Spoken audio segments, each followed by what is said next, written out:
que el día de hoy contemos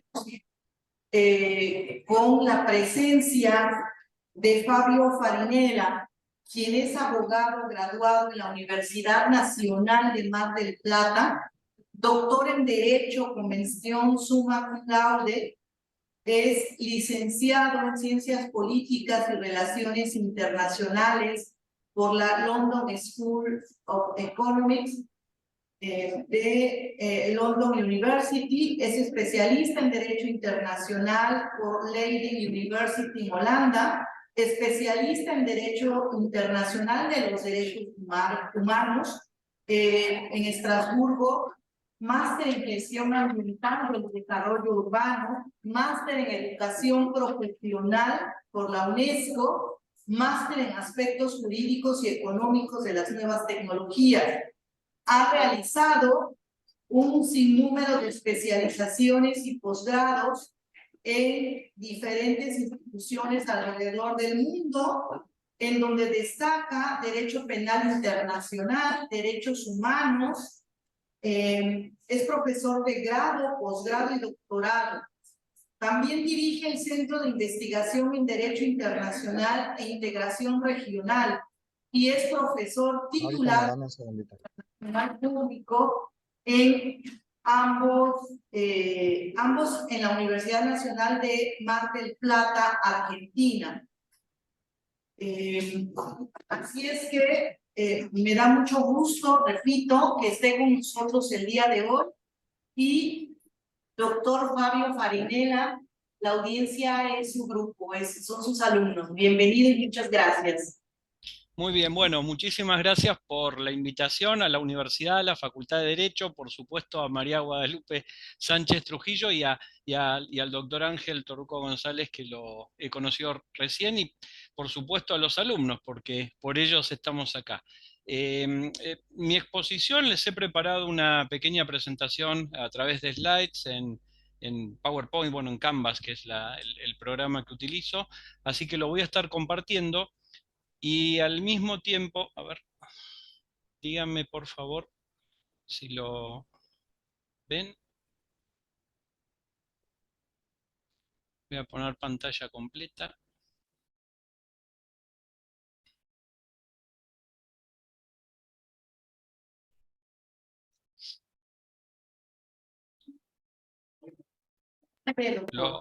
¿Lo pueden ver bien?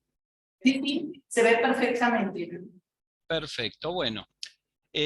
Antes de comenzar me gustaría, además de los agradecimientos, comentarles que la idea de la charla, de la clase, es que es para ustedes, para que la comprendan, para que comprendan los conceptos básicos, dentro de un curso como el que me han comentado de Derechos Humanos que están cursando. Así que vamos a privilegiar que ustedes hagan las preguntas. Cuando no entiendan alguna cuestión, estoy abierto en el mismo momento, si así lo desean. Yo no sé si tienen micrófono ellos, pero como yo estoy viendo el aula en general, si alguien tiene alguna duda, adelante, me interrumpe sin ningún problema. Y si no, van tomando nota y al final vamos conversando sobre estas cuestiones.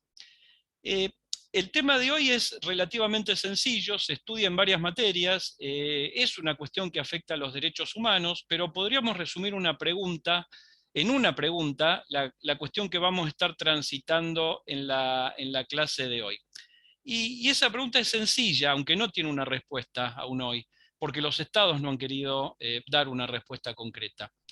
Una víctima de una determinada violación, de tipo especial de violaciones, como son las llamadas violaciones graves de derechos humanos, puede intentar demandar a ese Estado que ha violado sus derechos en otra jurisdicción, es decir, en otro Estado. Generalmente las víctimas de violaciones graves son víctimas del propio Estado, por lo tanto el Estado les niega justicia. La puerta que les queda abierta es poder llevar a ese Estado violador de derechos ante la justicia de otro Estado. Entonces, esto se relaciona con conceptos muy básicos de derechos humanos, con violaciones graves y con un principio de derecho internacional que es el principio de inmunidad de jurisdicción, que tiene tantos años como el derecho internacional. En este punto, y acá empezamos, Vamos a tratar en estos 40, 50 minutos previstos para la clase, mencionando los puntos que vamos a tratar. Primero vamos a hablar de la inmunidad jurisdiccional, rápidamente vamos a comentar qué es, en qué consiste, cuál es el grado de aceptación que hoy tiene como principio de derecho internacional y cómo afecta esa aceptación a los derechos humanos, al ejercicio efectivo de los derechos humanos. Luego nos vamos a preguntar en el punto 2, y esto es la clave, ¿puede constituir dentro del principio de inmunidad de jurisdicción, que indica que ningún Estado puede ser demandado ante los tribunales de otro, tan simple como eso? Es decir, nadie podría en Argentina iniciar un juicio contra el Estado de México y viceversa, y así es en todo el mundo. Existen al presente, han ido surgiendo a lo largo de estos más de 400 años de existencia del derecho internacional, algunas excepciones, muy pequeñas, muy pocas en número.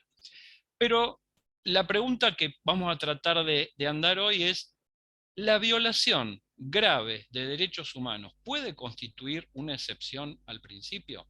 Y para eso vamos a tener que responder, bueno, ¿cuándo una violación de derechos humanos es considerada grave? Primer gran punto.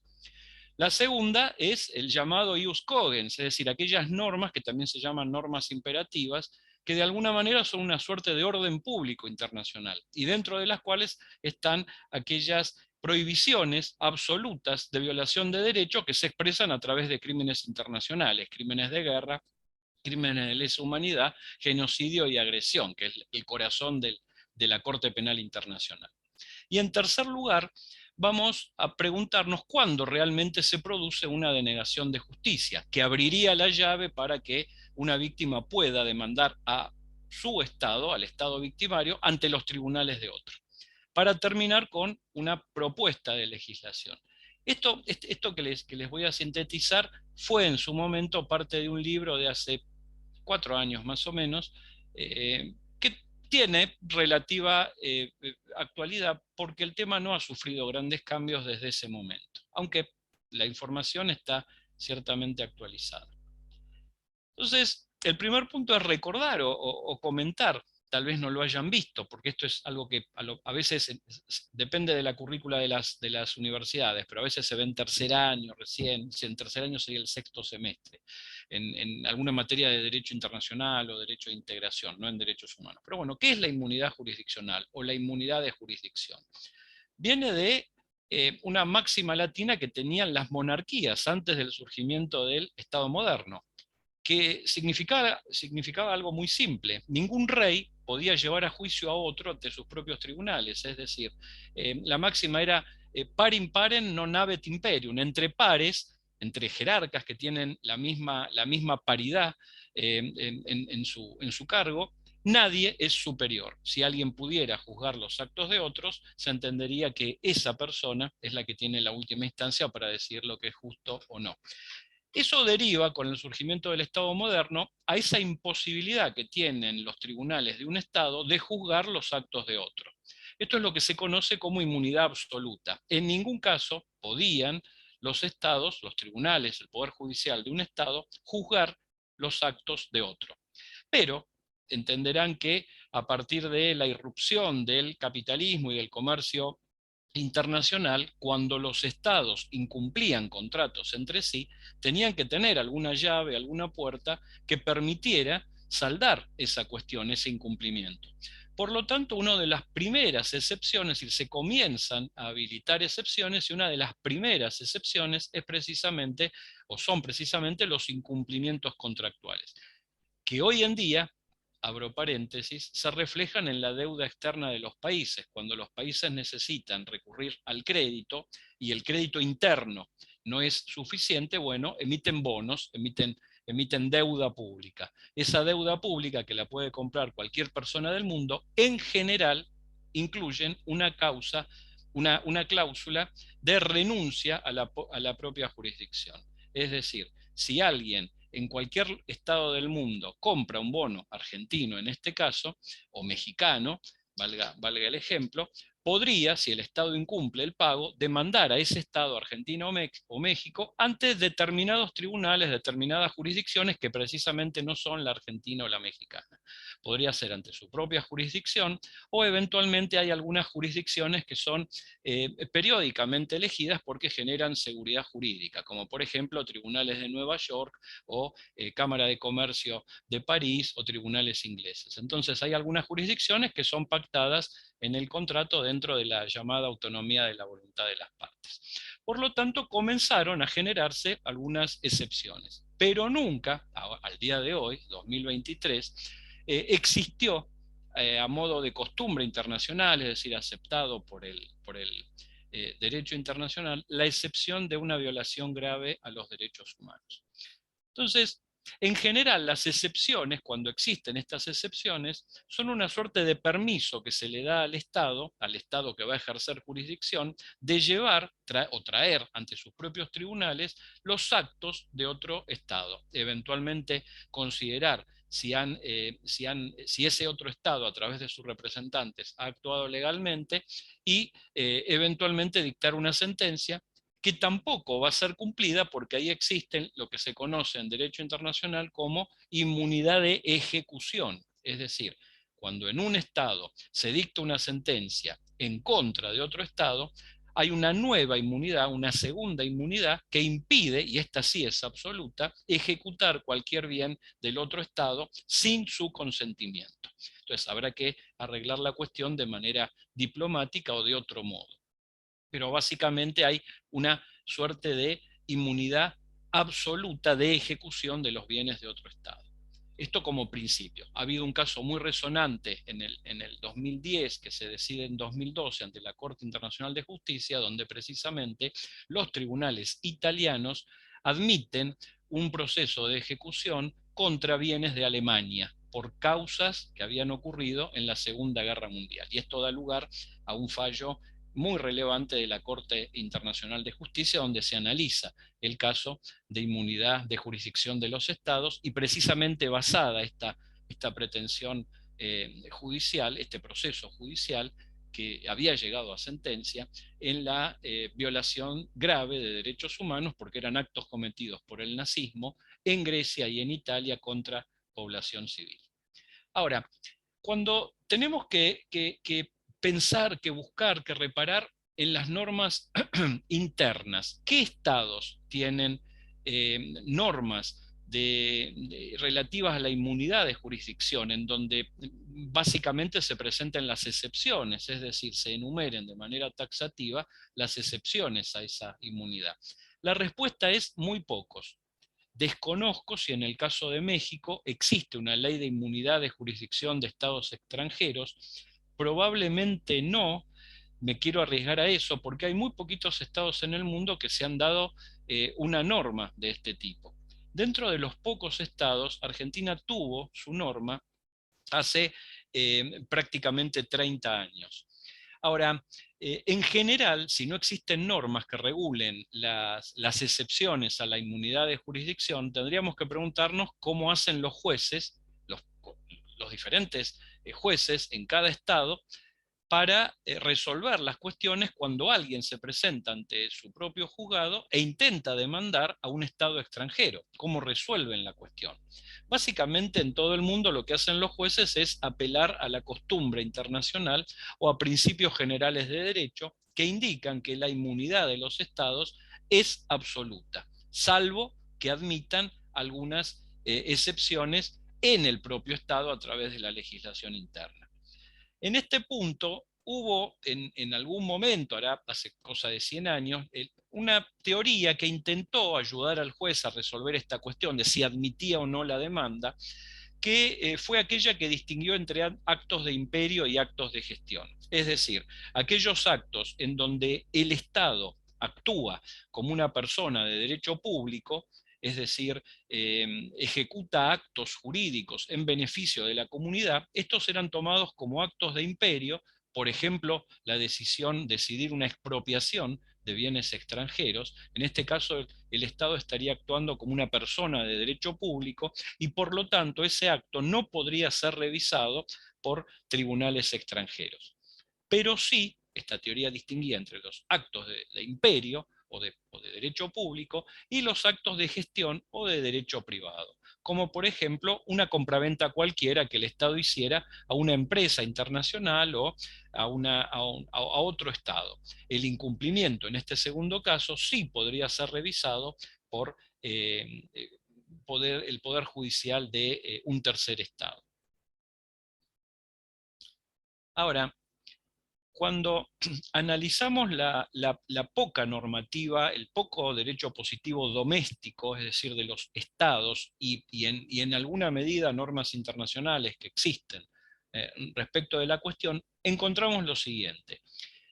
Respecto de la normativa interna, específicamente la ley argentina, que es de 1995, bueno, encontramos que los pocos estados que tienen normas internas tienen criterios comunes respecto de cuáles son las excepciones.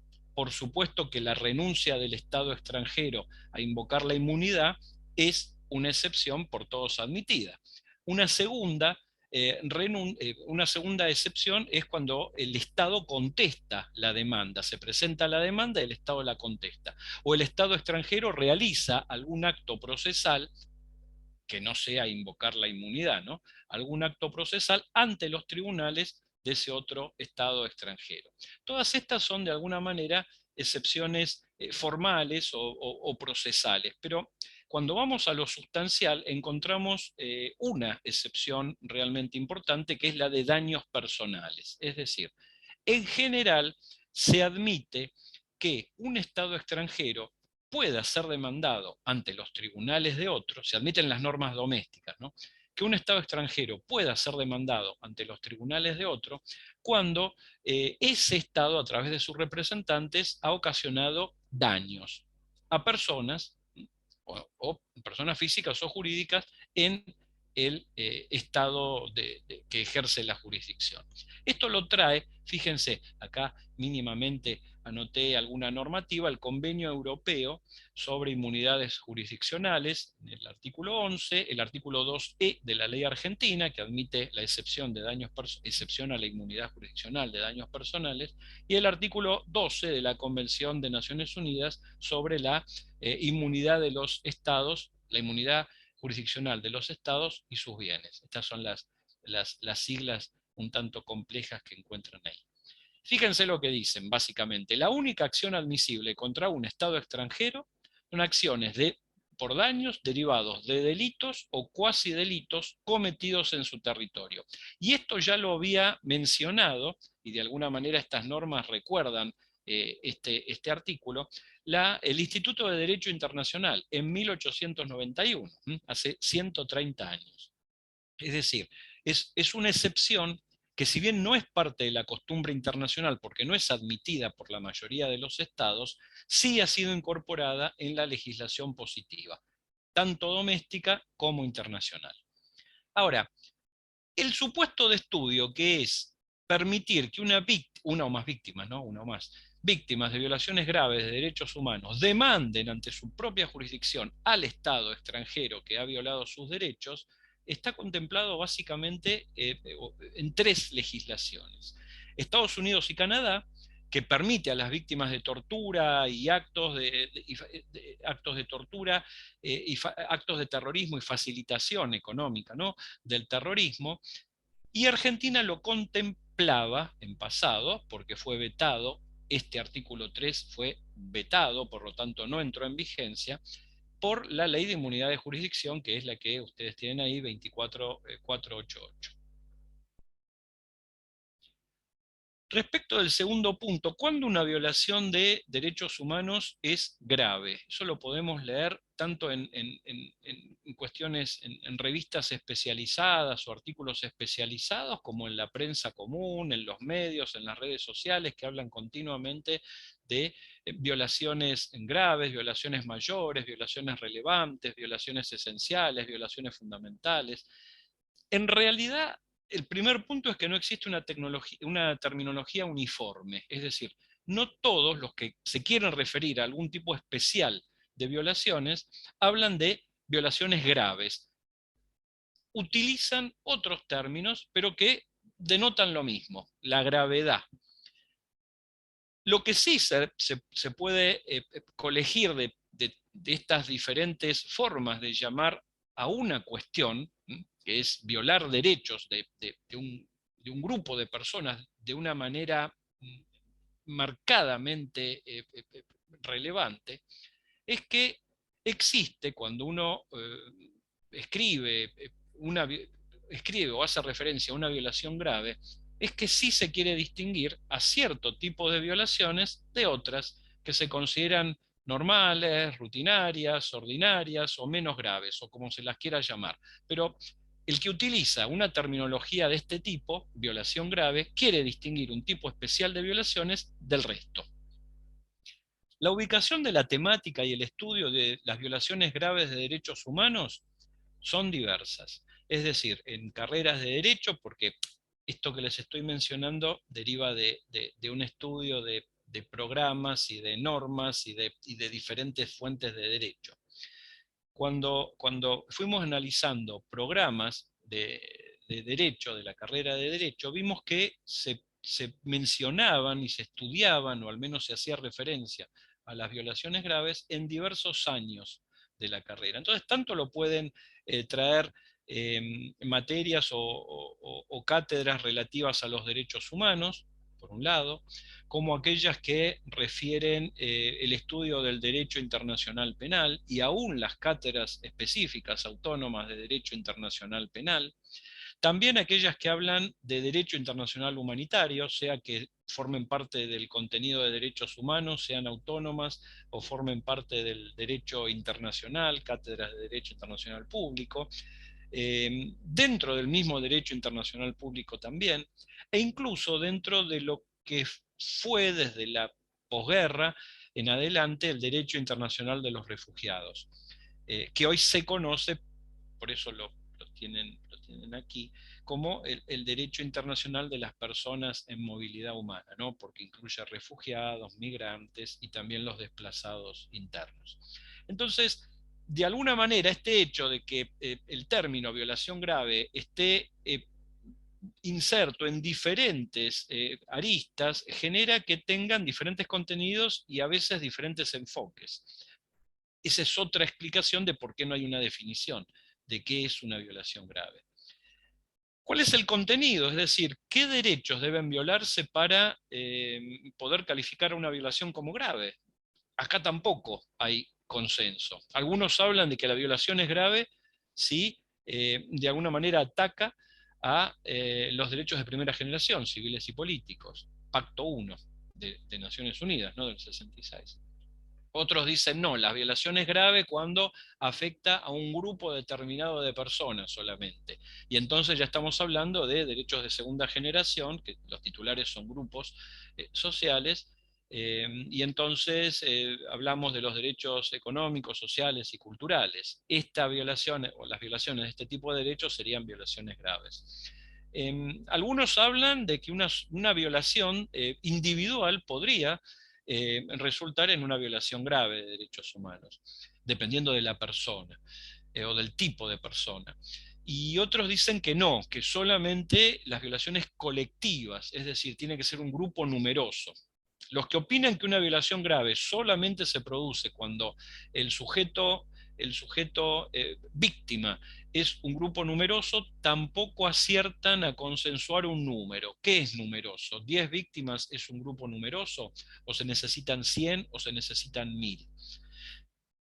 Ahora, el fundamento de la existencia de violaciones graves, como dijimos recién, en el sentido que se estudian en diferentes cátedras o diferentes materias de la carrera de Derecho, el fundamento también puede provenir del derecho internacional de derechos humanos, que actúa un poco como paraguas o como derecho madre, la teoría de los derechos humanos después de la Segunda Guerra, o el derecho, el viejo derecho de guerra, actual derecho internacional humanitario, o el derecho internacional penal, que castiga la lesión a esos bienes protegidos por el derecho internacional de los derechos humanos y también aquellos crímenes generados en el conflicto armado, o infracciones a la Convención sobre Refugiados y a otras normas que y convenios internacionales que generan derechos para las personas migrantes o los desplazados internos. Por lo tanto, también el fundamento de la existencia de una violación grave difiere en función de cuál sea el enfoque que se le dé. En general, las definiciones que se han intentado de cuándo una violación es grave enumeran conductas por un lado, es decir, cuando se atacan determinados derechos, o criterios. Y en definitiva, para no marearlos, porque todo lo que les dije se les va a dar dolor de cabeza, porque de lo que les había comentado antes no había nada claro. Entonces, bueno, podríamos ensayar, haciendo una suerte de resumen de las definiciones intentadas, una definición de violación grave. Y ahí tendríamos, uniendo por lo menos los aspectos homogéneos de las definiciones que hasta el momento existen, tanto en el ámbito europeo como en el ámbito americano, podríamos decir que una violación de derechos humanos es grave. Primer requisito, si lesiona una norma imperativa de derecho internacional, una norma de ius cogens. Ahora vamos a ver qué es una norma imperativa en unos minutos. Eso todos están de acuerdo con eso. Y, segundo elemento, se ejecuta en forma sistemática, flagrante o generalizada, o afecta a un grupo vulnerable. Entonces, fíjense, hay diferentes situaciones. Una ejecución sistemática significa rutinaria, que se va sucediendo en el tiempo y que es parte de un plan preconcebido para lograr un determinado resultado. Por ejemplo, acabar con determinada población o con determinado grupo étnico, racial, religioso, político, nacional, etc. O flagrante, es decir, la violación tiene que ser manifiesta, como en la ex Burma, que hace prácticamente casi 10 años que el gobierno militar está matando a parte de la población y intenta que la misma se vaya del territorio y emigre hacia Bangladesh. O que esa violación sea generalizada en gran escala dentro del territorio de un país. Hay una región en donde están ocurriendo estos hechos. O que afecte, sobre todo las definiciones provenientes o las referencias provenientes de la Comisión y Corte Interamericana de Derechos Humanos, han hecho hincapié en esto, que afecten a un grupo vulnerable.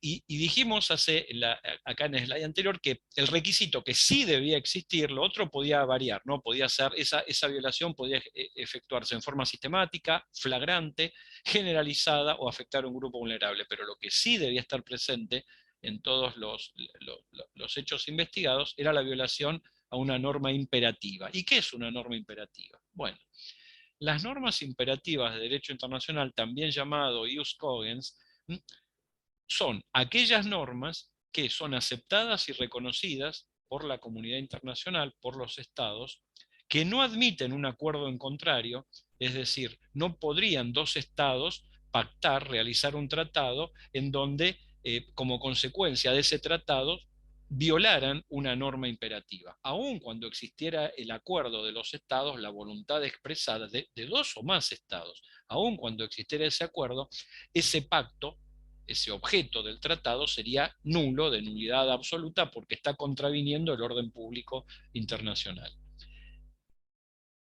Y para que no queden como normas cristalizadas, como normas que no son pasibles de progreso, sí pueden ser modificadas, pero ¿cuándo y cómo? Bueno, solamente pueden ser modificadas por otra norma imperativa que ampare los mismos valores fundamentales.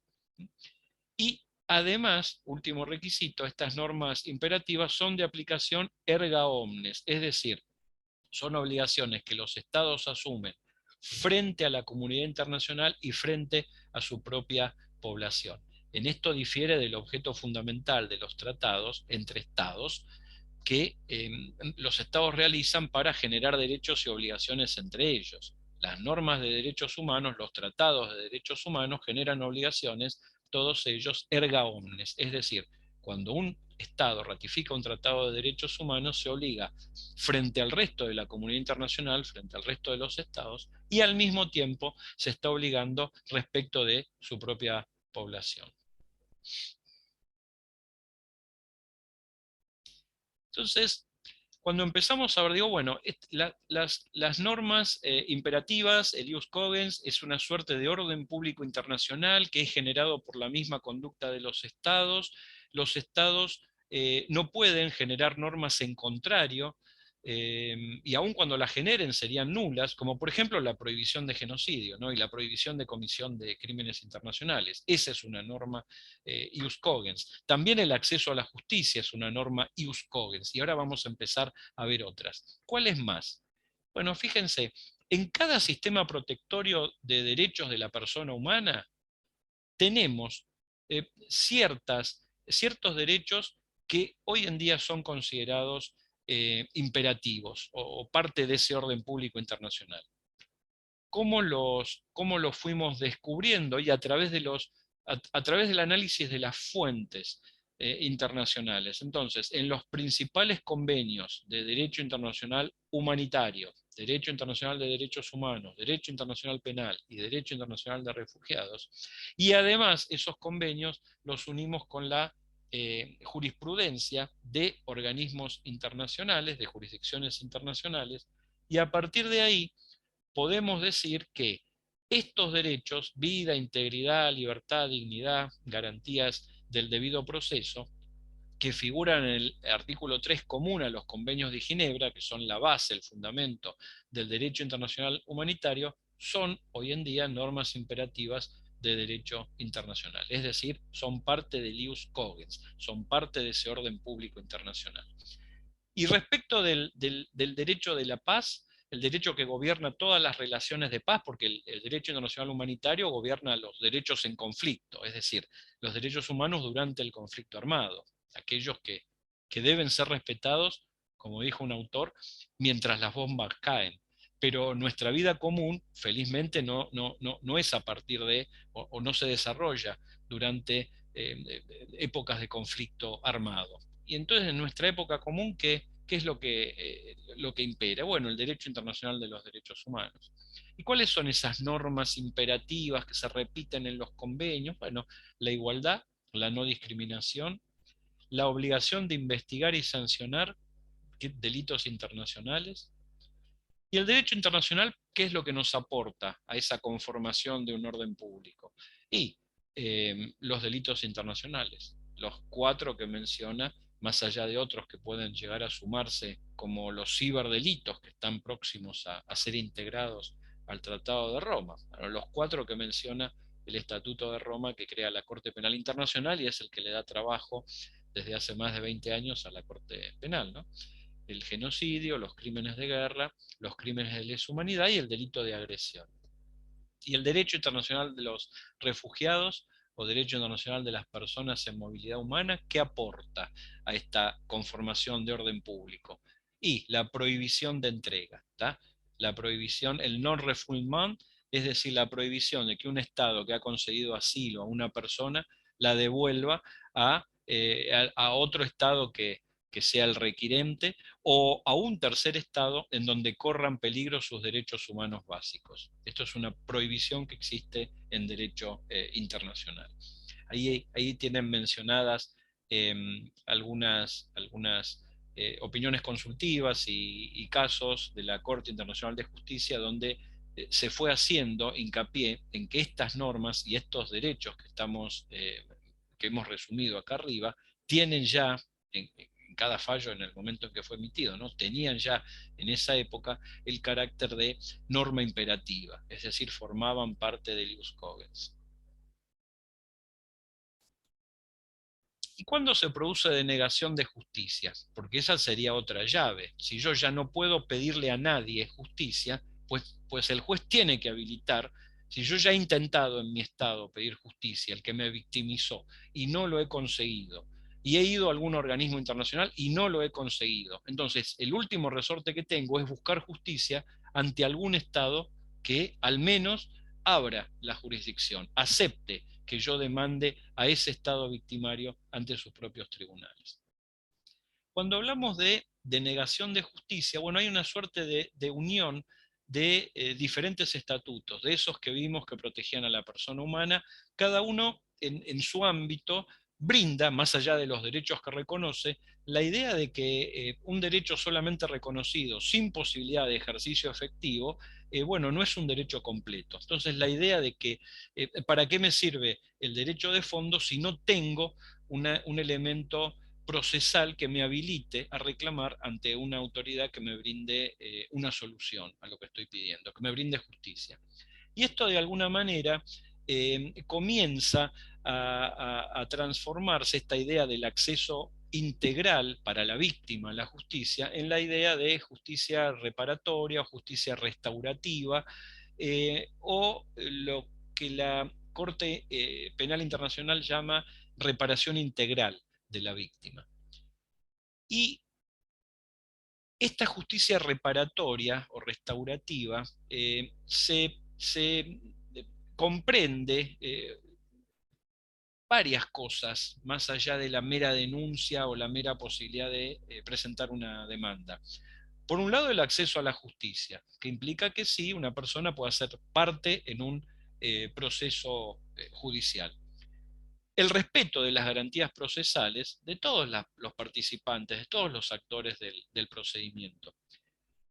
Pero incluye algo muy importante que hasta este momento viene siendo negado mayormente. El deber de reparar en lo que se llama una reparación integral, que ahora vamos a ver en qué consiste, no es solamente un monto de dinero, y el derecho individual de la víctima, porque hasta este momento, y en general los estados, cuando han querido indemnizar a víctimas de violaciones graves, entendiendo solamente por graves a violaciones masivas, generadas por otros gobiernos o generadas históricamente, han tomado el hecho como una transacción de Estado a Estado. Las leyes, para que tengan un ejemplo, ¿no? Las leyes indemnizatorias de la Alemania federal, de la República Alemana, la Alemania Occidental, que surge varios años después de la Segunda Guerra, de alguna manera eran convenios con estados que cuyos nacionales habían sido víctimas y no contemplaban ningún tipo de acceso de las víctimas reales o de las familias de las víctimas. Eran una suerte de transacción.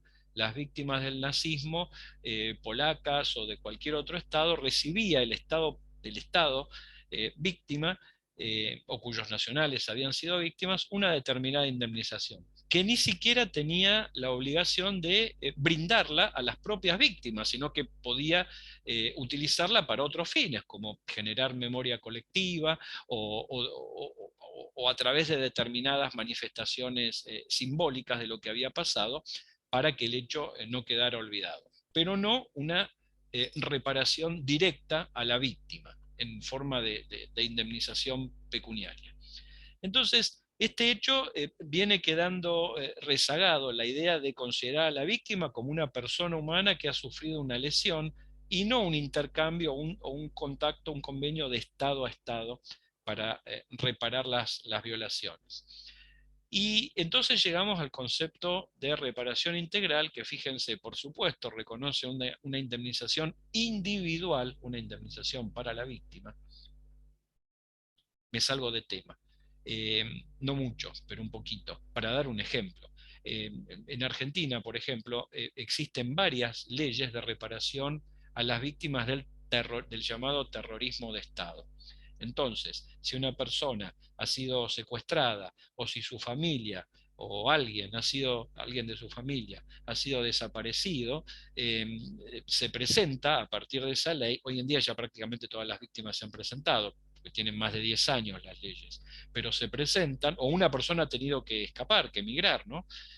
Se ha autoexiliado porque corría peligro su vida. Entonces se presenta ante un organismo administrativo, demuestra la situación con una prueba sumaria.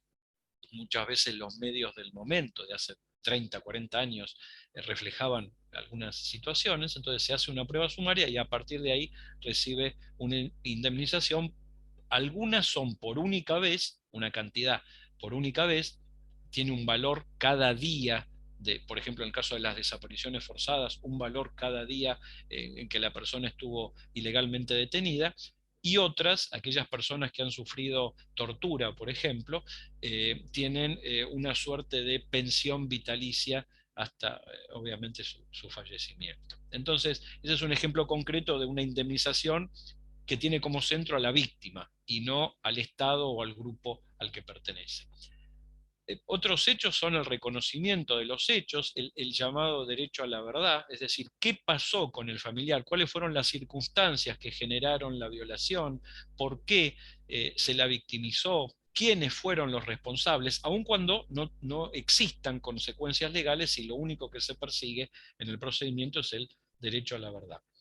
Otra es la obligación que tiene un Estado que ha detenido a un responsable de violaciones graves de juzgarlo o extraditarlo a otro Estado para que el otro Estado lo juzgue.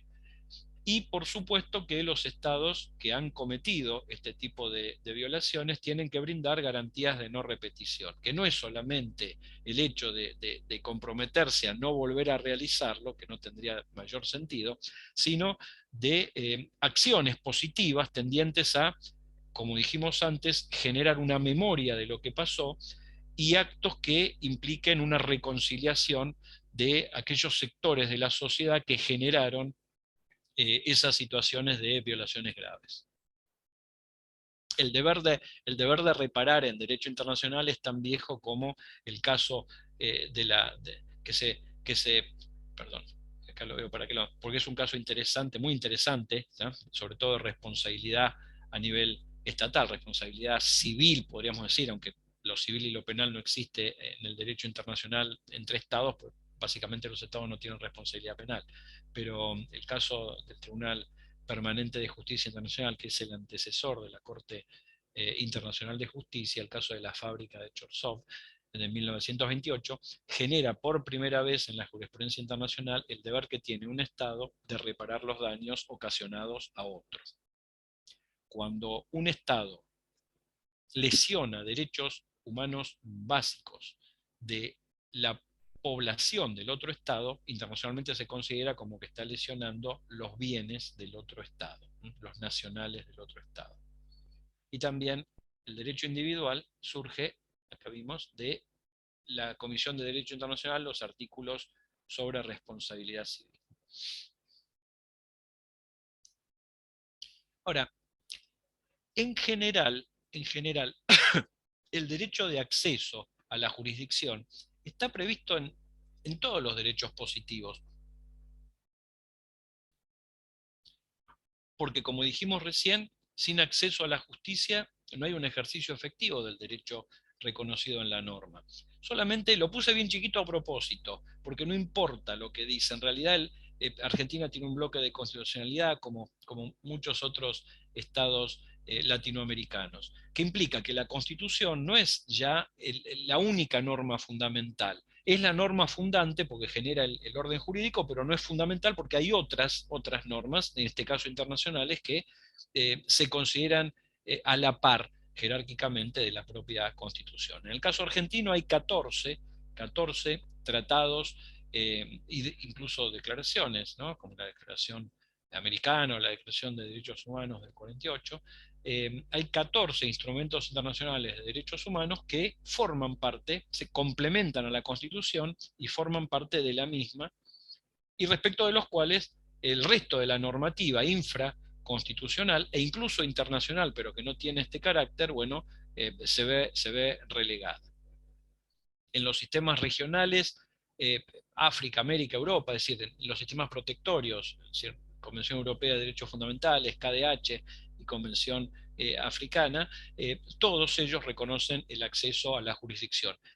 Y un dato no menor, que es que en la Declaración Universal de Derechos Humanos, la que generaron enormes mujeres, entre las que había, bueno, lideradas por Eleanor Roosevelt, pero entre las que había varias latinoamericanas, la idea de agregar dentro del acceso a la jurisdicción un remedio efectivo, la frase un remedio efectivo, tienen que tener un remedio efectivo, no es solamente acceso a la justicia, sino una respuesta de la Justicia que tome en cuenta la cuestión y brinde una solución. Esa frase, la necesidad de otorgar un remedio efectivo, que está en el artículo 8 de la Declaración Universal de Derechos Humanos, fue incluida básicamente a partir de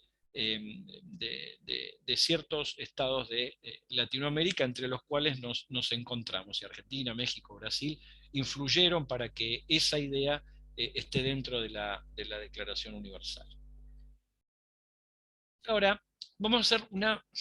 Yo no sé, María Guadalupe, ¿estamos bien con el tiempo? No me quiero exceder. Díganme. Sí, doctor, tenemos 15 minutos 20 para Bien. que pudiéramos pasar a algún grupo de preguntas o respuestas. Perfecto. No voy a hablar más rápido, sino que voy a resumir algunas cuestiones. Vamos a ver, muchas gracias. Vamos a ver un ejemplo práctico de esta situación, que es el caso que llegó, que les mencioné antes. Es decir, hay un caso muy famoso, Al-Atzani, que era un iraquí torturado en Irak por miembros de la familia real, que demanda al Estado, perdón, Kuwait, que demanda a Kuwait ante los tribunales ingleses. Está el caso Goiburu, ya lo vamos a hacer mención ante la Corte Interamericana. El acceso a la justicia en estos casos se determinó, que son fundamentales, se determinó que consistían en obtener un remedio efectivo. Es decir, el acceso a la justicia busca el resultado, no es formal, es un acceso material a la justicia. Debo obtener una respuesta justa.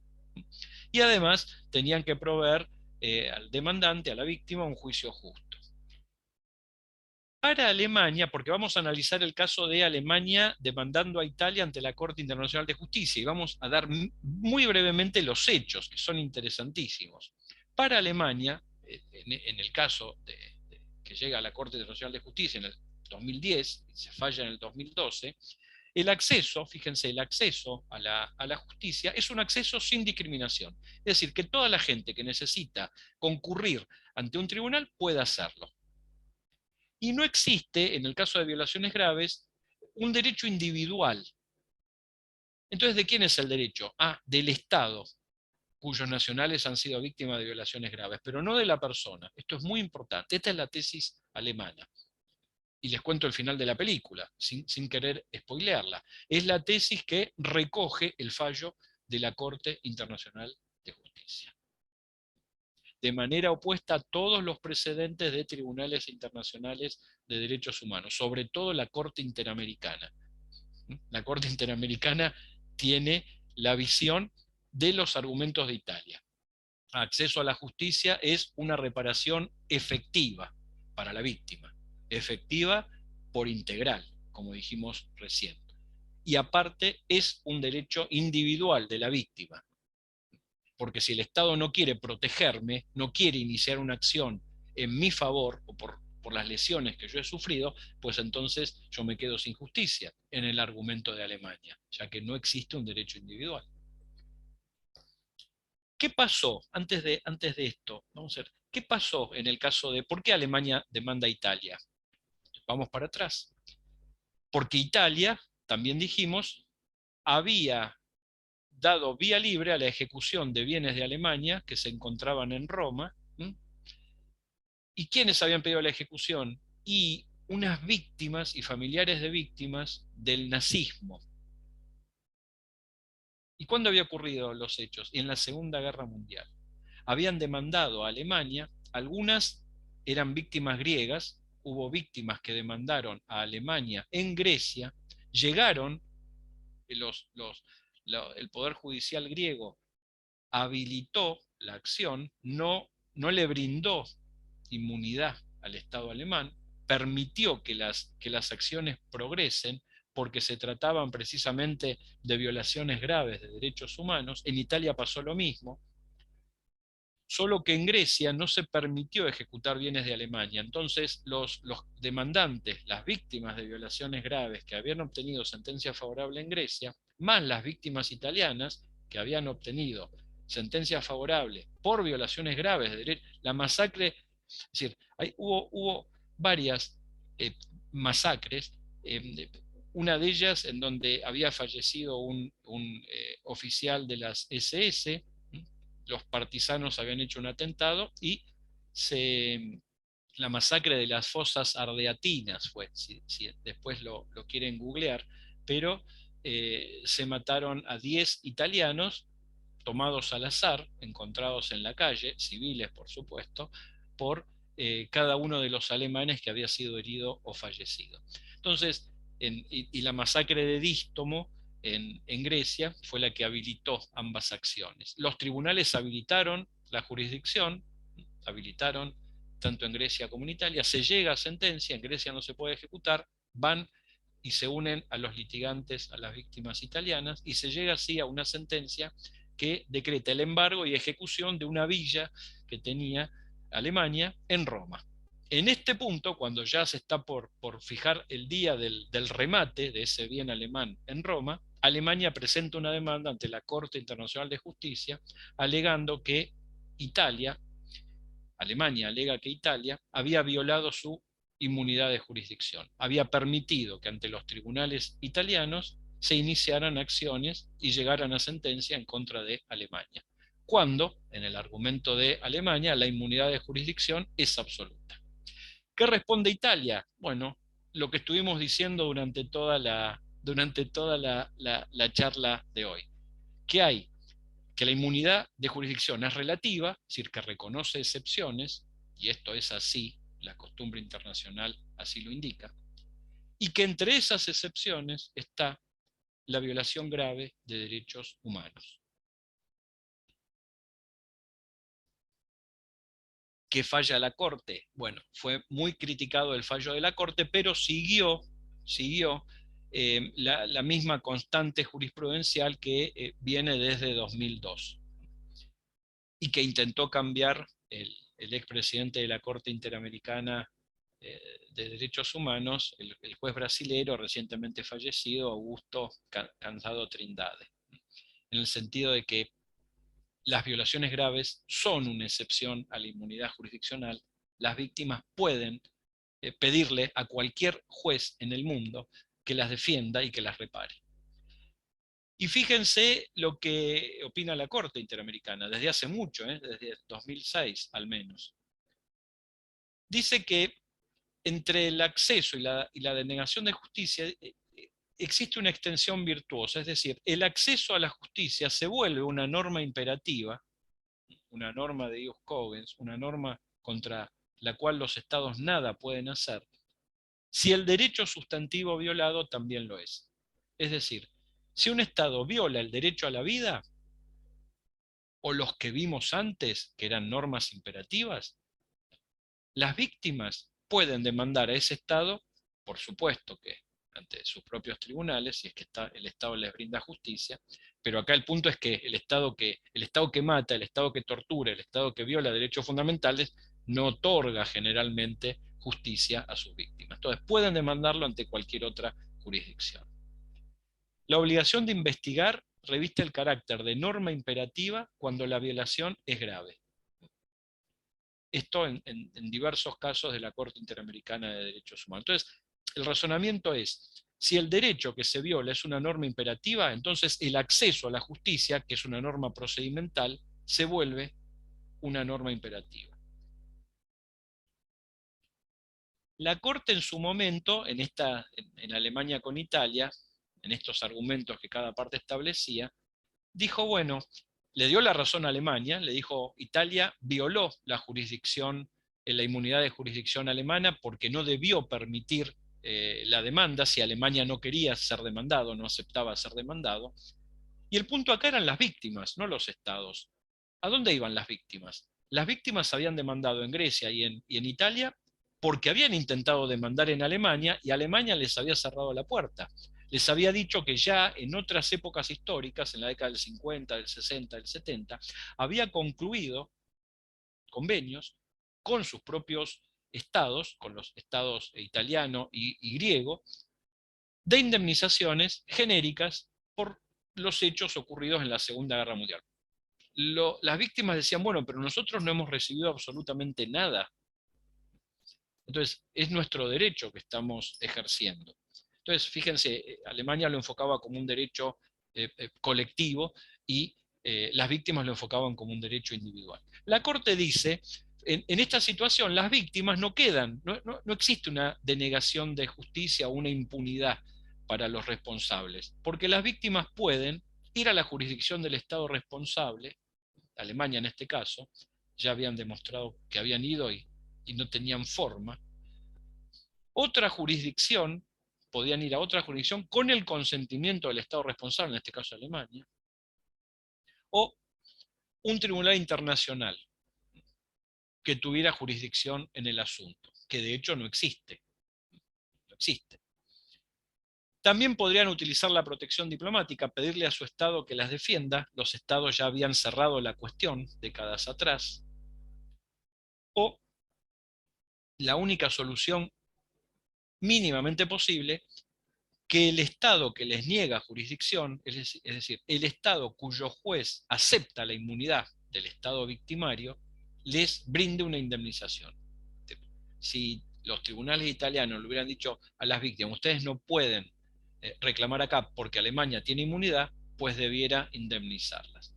Eso de alguna manera es el fundamento para de alguna manera responder al argumento de que las víctimas, tras ese fallo, se quedaron sin justicia y ya no tuvieron dónde más ir. Estos son los otros casos de la Corte Internacional de Justicia donde anteriormente había fallado en el mismo sentido, que la inmunidad de jurisdicción de los estados es absoluta, aun cuando se los acuse de violaciones graves de derechos humanos. Y acá, bueno, el juez Fait, que es el juez de la Corte Suprema Argentina que más tiempo estuvo en la judicatura, hasta los 97 años cuando renunció, fue profesor en la UNAM, en México, y fíjense, ya Fait había dicho, el derecho a la jurisdicción debe dejar paso a un ejercicio efectivo, es decir, la inmunidad no puede ser absoluta, era lo que había mencionado hace años. Fíjense, por parte de los abogados de Italia, en el caso, cuando el recurso al juez nacional representa el último y único medio disponible para obtener alguna forma de reparación, ahí debe aceptarse la demanda contra el Estado extranjero. Vamos a saltear esto. Acá había una diferenciación que hacía Alemania, que se puede extender al derecho doméstico, ¿no? Entre normas primarias, es decir, normas de fondo y normas de forma. Es decir, las violaciones graves serían el derecho a la vida, la libertad, la integridad, serían normas de fondo, y el acceso a la jurisdicción serían normas procesales, normas de forma, de menor valor. Entonces Alemania decía, no hay choque, no hay colisión entre derechos, porque actúan en dos carriles diferentes. Lo que nosotros estamos pidiendo acá nada más no es no responder por el derecho a la vida, aunque esa era la consecuencia, ¿no? Sino simplemente que no seamos demandados en esos tribunales, porque tenemos inmunidad, somos un Estado soberano, tenemos inmunidad. El argumento italiano era el contrario, ¿no? Las normas sustantivas, las normas de fondo, en este caso vida, libertad e integridad, deben incluir procedimientos para la efectiva vigencia. Esto es una cosa que se enseña en primer año de la facultad, pero fíjense cómo a nivel internacional y el contexto y las aristas hacen que se pongan en duda. Y fíjense, este hombre, Harold Koh, fue director de legales de la Secretaría de Estado del presidente Obama, en la administración de Barack Obama. Y él tiene un libro escrito diciendo eso, ¿no? Es decir, si los contratos, un incumplimiento contractual, un Estado le compra granos a otro y no le paga, y entonces el otro puede demandarlo en cualquier estado del mundo, o donde diga el contrato, en otra jurisdicción extraña, ¿por qué no la tortura? ¿Por qué no el ser víctima del delito de tortura, que es un delito contrario al orden público internacional, no me habilita a mí la jurisdicción para demandar a ese Estado? Hoy se cumplen 50 años del golpe de Estado de Pinochet. ¿Por qué no puedo demandar a ese Estado ante otros tribunales, si ese Estado me niega la jurisdicción? Entonces, en realidad no tiene explicación, simplemente una respuesta política al momento, ¿no? Es decir, Cansado Trindade lo llamó un absurdo jurídico. Para terminar, fíjense, no les comenté la ley argentina, 30 segundos más. Argentina tenía en ese artículo 3 vetado un resumen que decía lo siguiente: dentro de las excepciones se enumeraban 9 excepciones a la inmunidad jurisdiccional. En ninguna se preveía la violación grave. Pero tenía el artículo 2, 9 excepciones. Tenía un artículo 3, la norma argentina, que decía: cuando se demandare a un Estado extranjero ante el juez nacional por violaciones graves de derechos humanos, el juez argentino se limitará a indicarle a la víctima la instancia internacional en la que debe actuar. Punto. Es decir, hacía una suerte de mesa de entrada. Decía, usted tiene que ir por ahí.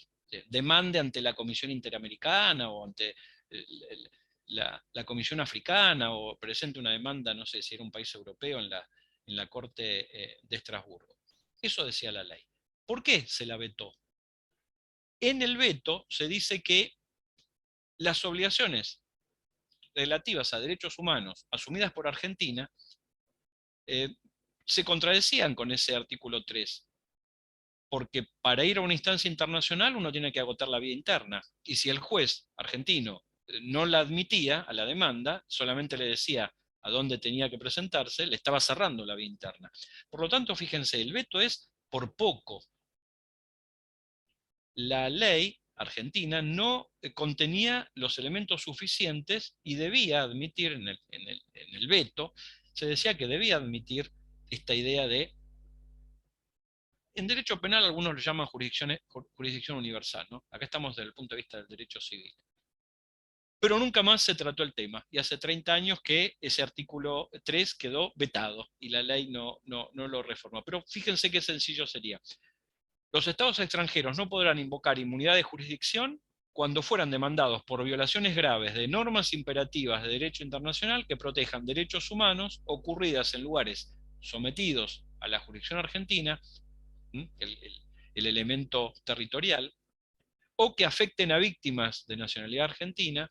Esto se puede extrapolar a cualquier Estado, ¿no? Por supuesto, si fuera México, jurisdicción mexicana, víctimas de nacionalidad mexicana, previa acreditación sumaria, referida a que el reconocimiento de inmunidad de ese Estado extranjero produciría denegación de justicia. Cuando el último resorte es ir a pedirle auxilio a un juez, ese juez no puede cerrar la puerta si se trata de violaciones graves de derechos humanos. Eso es lo básico, pero sobre todo me interesan las preguntas que tengan. ¿Tá? Gracias, muchas gracias. Muchas gracias, doctor Fabio. Muchachos, preguntas. Adelante.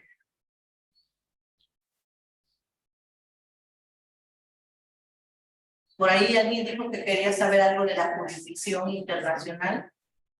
De lo que quieran, si es de otro tema, algo relativo a mi país que quieran conocer sobre derechos humanos, adelante, ¿eh?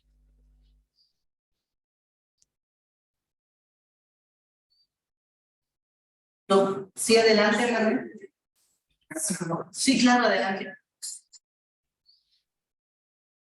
En el tema de su país, conozco un poco de la situación que vive su país ahora y sé que es muy difícil, por ejemplo, comerciar en su país. Se necesitan cientos de miles de permisos y se tiene que pagar miles de impuestos. Creo que son el país que más impuestos tiene, son 78, si no me equivoco.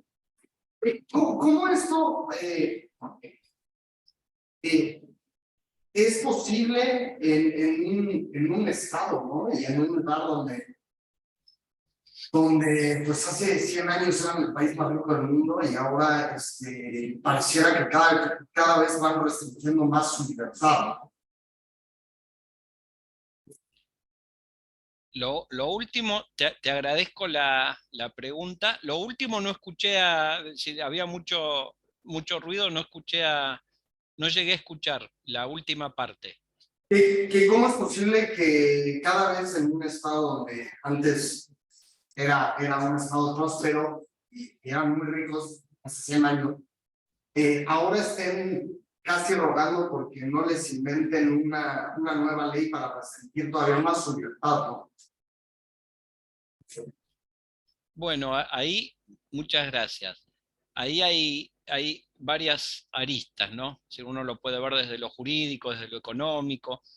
A mí me interesaría enfocarlo desde el aspecto de la forma de gobierno. Hace pocos días, 2 o 3 días, un expresidente de Uruguay mencionó que la democracia generaba pluralismo, generaba libertad, generaba la posibilidad incluso de alternar el gobierno cuando un gobierno era malo y venía otro, pero lo que no aseguraba la democracia era que los gobernantes sean buenos, o que fueran honrados, o que fueran de alguna manera mejores que los anteriores. En ese sentido, ya pasando dos enormes crisis, la del 2001 y la que estamos transcurriendo en este momento, crisis económicas pero que se vuelven sociales en definitiva, el gran perdedor es la democracia como sistema de gobierno. Las encuestas, las estadísticas dicen que mucha gente descree de la democracia porque les ha ido mal. Y eso tiene que ser atendido, porque que uno piense que un sistema no es bueno por algunas personas que detentan el poder, bueno, eso es una complicación. Y de alguna manera el hecho de las crisis económicas, más allá de mi país, en otros países, en la misma América Latina, generan una enorme preocupación porque cuando la democracia es puesta en duda, bueno, en general siempre surgen extremismos, promesas sin importar la ideología, promesas de un lado del arco y de otro extremo en donde prometen irrealidades y a mucha gente le gusta comprar esas irrealidades, lo que se conoce como populismos.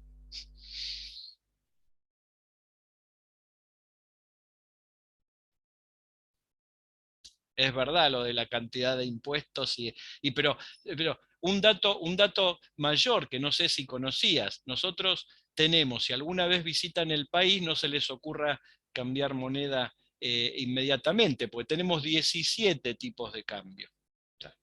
Entonces, imaginen que cada moneda extranjera tiene 17 tipos diferentes de cambio, según la actividad y para qué se cambia. Entonces ya con eso es una complicación. Esperemos se resuelva rápido. Alguien preguntó ahí por chat. Sí, doctor, por favor. Dice, ¿cuál es el alcance real de la jurisdicción internacional? ¿Hasta dónde puede llegar y ser efectiva? Sí, muchísimas gracias. A ver,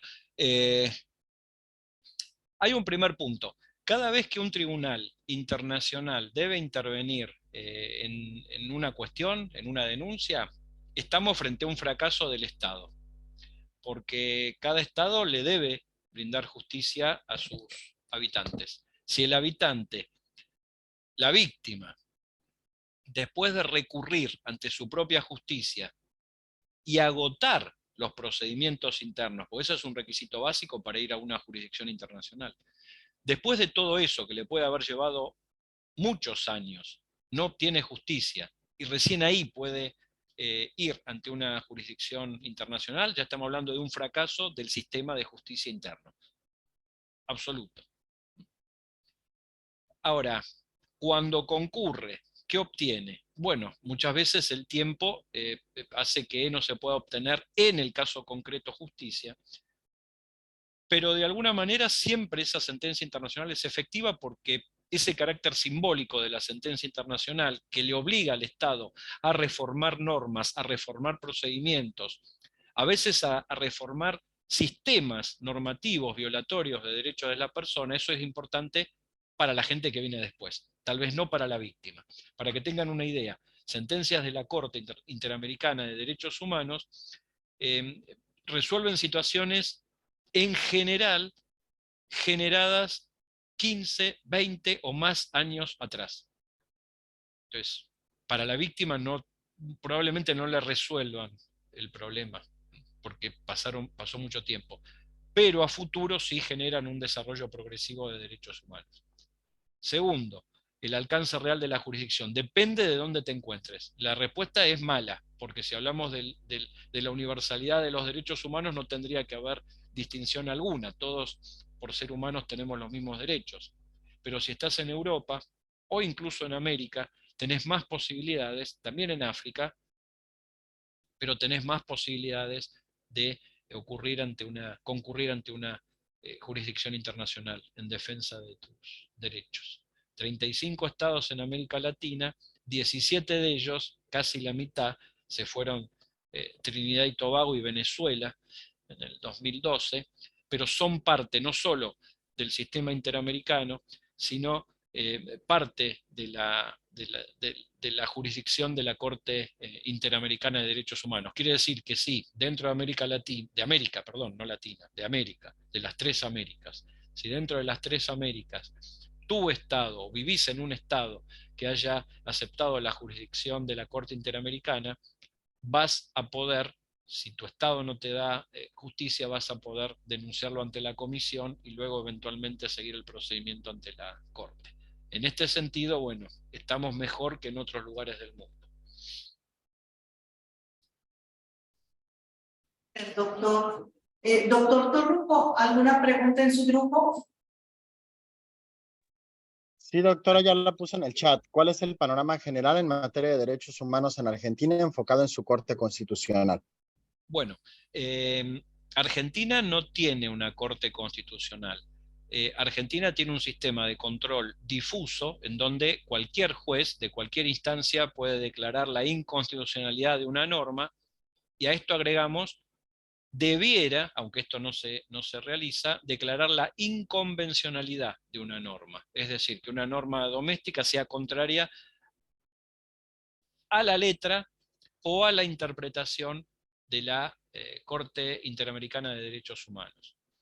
Entonces, en este sentido, bueno, respecto de del control de convencionalidad hay un camino por recorrer, pero creo que es común a todos los estados de América porque el control de convencionalidad recién está en sus primeros pasos. Ahora, la inconstitucionalidad en este caso la declara cualquier juez y siempre puede ser revisada esa declaración, y la última palabra la tiene la Corte Suprema, que reúne las funciones de una Corte de Constitucionalidad también.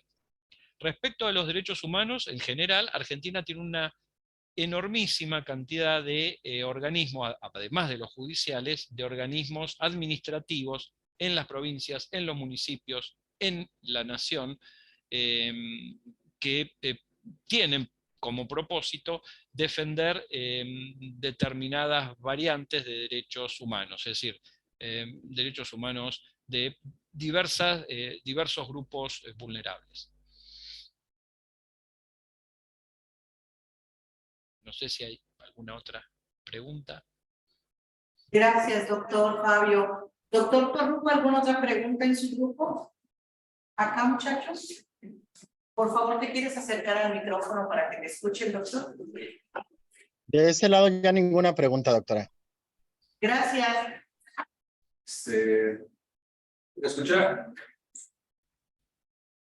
Habla fuerte. Ok, bueno, mi pregunta más que nada, hablando del tema de embajadas, por ejemplo, ¿qué pasa o cómo opera la jurisdicción justamente en caso de una violación de un derecho humano dentro de esa embajada hacia un ciudadano de una nación extranjera? O sea, ¿quién es competente ahí y quién asume esa responsabilidad? Bueno, en el caso de las embajadas, legaciones diplomáticas, a veces se menciona, sobre todo en los medios, he escuchado que dicen, bueno, una embajada perteneciente a un consulado, perteneciente a un estado extranjero, es parte del territorio del estado extranjero. Esto es un error, no es así, está mal. Territorio es el territorio del estado, y ahí impera la ley estatal. Lo que sí es, existen dos convenciones que resumen la costumbre internacional, una relativa a las embajadas y otra relativa a los consulados, y las personas que actúan en nombre, que actúan... Es decir, la cuestión más antigua en derecho internacional, de todas las cuestiones que existen, incluidos los tratados, la más antigua es el derecho delegación o el derecho diplomático. Porque lo primero que hacía un Estado era asegurarse que el enviado que mandaba a negociar un tratado o a mencionar algo al otro Estado, volviera, llegara sano y salvo, una vez cumplida su misión. Por lo tanto, las primeras normas que existen respecto de la inmunidad de agentes y funcionarios diplomáticos y consulares son las del derecho internacional a través de la costumbre. En resumen, en cualquier legación diplomática extranjera rige el derecho del Estado que recibe a esa legación, simplemente que los funcionarios y el propio lugar tienen inmunidad de jurisdicción, con lo cual, en principio, no se puede llevar adelante ningún procedimiento, ni siquiera iniciar un procedimiento sin el consentimiento del propio Estado extranjero. La única excepción, por lo menos en Argentina, sería la de el delito flagrante. Entonces, si se está cometiendo un delito, en ese caso podría intervenir la jurisdicción del país receptor. Nosotros tuvimos un caso interesante. Venía por una de las calles principales de la capital de Buenos Aires el embajador de un país nórdico, no recuerdo si era Noruega o Suecia. Venía manejando el esposo del embajador. El embajador venía al lado y el esposo venía manejando. Y atropella y lesiona a dos personas que estaban cruzando la calle. Él pasa un semáforo en rojo. El punto fue que en el momento la autoridad previno, es decir, la policía fue, tomó los datos de rigor, pero la persona después no sufrió ningún proceso porque el Estado que lo enviaba se negó. Y fíjense que quien había cometido el cuasidelito, el ilícito, no era el embajador, pero sí era la familia del embajador, porque era el esposo. Entonces, después el caso se arregló a través de una indemnización a la víctima se recuperó, no falleció, pero ahí se aplica lo que hablamos hoy, ¿no? La inmunidad de jurisdicción. Muchas gracias, doctor Fabio. Muy interesante todo lo que nos ha compartido el día de hoy. Queremos agradecerle a nombre de la Universidad Anáhuac Maya su disposición y su gentileza de compartirnos todos estos conocimientos. De verdad que nos dejo ser complacidos y ya al rato escucharé los comentarios de los alumnos sobre lo que está también pasando en Argentina en materia de derechos humanos. Esperamos que pronto vuelva usted a acompañarnos. Dará mucho gusto volverlo a ver. Muchas gracias. Muchísimas gracias a ustedes. Estuve muy cómodo y espero que no se hayan aburrido mucho. Muchas gracias. Claro que no. Muchas gracias y buenas tardes. Buenas tardes a todos. Muchas gracias. Gracias, Ángel. Gracias, María Guadalupe.